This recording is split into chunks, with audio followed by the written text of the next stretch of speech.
اللہ اللہ اللہ۔ بسم اللہ الرحمن الرحیم۔ قرآن اردو کے ساتھ ڈاکٹر علی عمران حاضر ہے۔ دوستو، آج ہم علامتی طریقہ تدریس کی مدد سے سورہ اخلاص کا ترجمہ کرنا سیکھیں گے۔ دیکھیں، سب سے پہلے لفظ قل ہے، یعنی قول یا کہنا۔ پھر لفظ ہوا کا ترجمہ ہوگا وہ ہے۔ اس کے بعد لفظ اللہ میں اردو لفظ اللہ ہی ہے۔ پھر لفظ احد میں اردو فہم احد ہے، یعنی اکیلا و یگانہ۔ پھر لفظ صمد میں اردو فہم صمد ہے، یعنی بے نیاز۔ اس کے بعد حرف لم کا ترجمہ ہوگا نہیں، جیسے اردو محاورہ لم یزل، یعنی اس کو زوال نہیں۔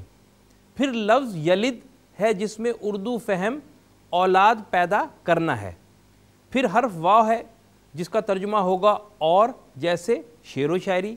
اور یکن کا ترجمہ ہوگا کوئی ہے۔ پھر لفظ کفون ہے، یعنی کفو و ہمسر۔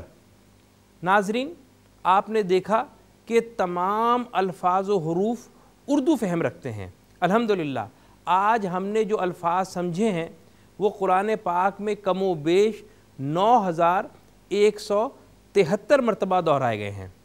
لیکن دیکھیں، قل، یلد، یولد، یکن اور لہو کے ساتھ سرخ یا سبز رنگ کی علامات جڑی ہیں۔ یہ پروناؤنز ہیں، یعنی ضمائر، جیسے میں، تم، ہم، وہ وغیرہ۔ یہ الفاظ کے ساتھ 6 علامات الف، تے، نون، یہ، کاف اور ہے کی شکل میں جڑی ہوتی ہیں۔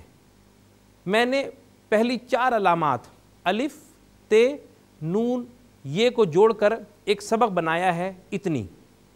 دیکھیں، شروع کی الف کا مطلب ہوگا میں، تے کا تو، نون کا ہم اور یہ کا وہ۔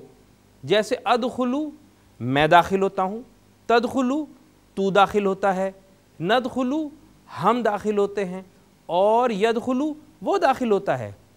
اب چونکہ یلد اور یولد اور یکن کے شروع میں یا ہے، جس کا ترجمہ ہوتا ہے وہ یا اس کا، اس لیے یلد کا ترجمہ ہوگا اس نے اولاد پیدا کی۔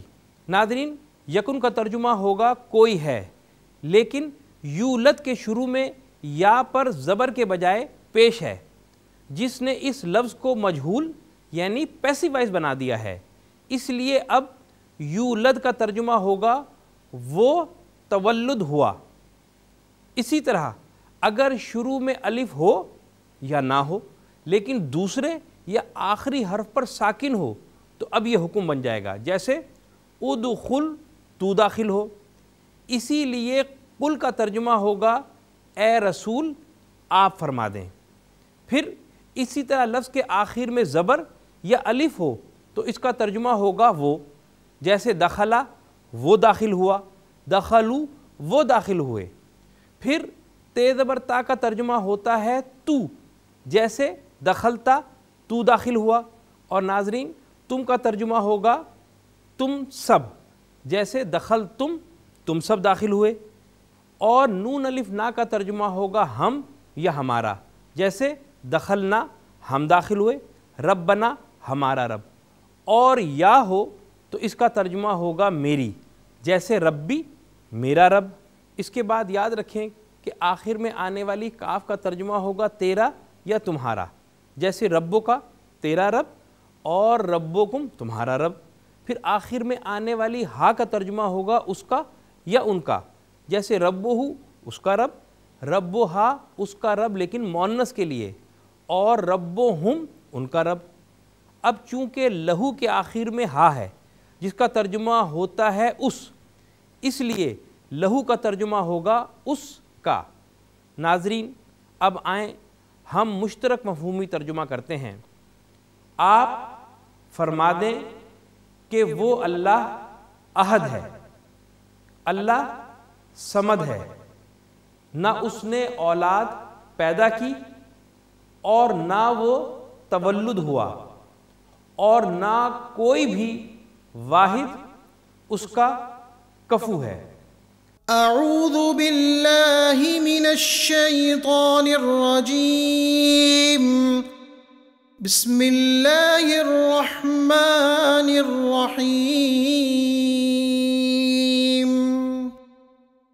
قل هو اللہ احد اللہ الصمد لم يلد ولم يولد ولم يكن له كفوا احد۔